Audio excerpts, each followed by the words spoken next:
With Loop, we audit our deliveries in a very simple way. We select the desired day and, with a simple filter, we identify inconsistencies in the trips, such as a registered trip without a delivery note or a trip without an associated GPS info, achieving close monitoring of the operation. We also filter out unauthorized stops for detailed analysis. Additionally, we audit batching loads very easily. By choosing day, plant, and loading point with simple filters, we detect batches without delivery notes, shipments without batching info, deviations and discrepancies in materials in one click, controlling our Loop operation in a comprehensive manner.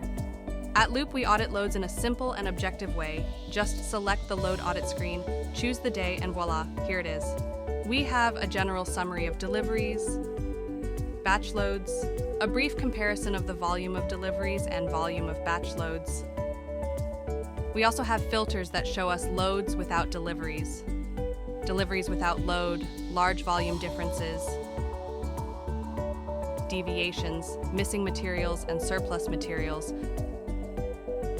We also have the visual separation of delivery data and batch data, which makes management in Loop extremely intuitive and easy.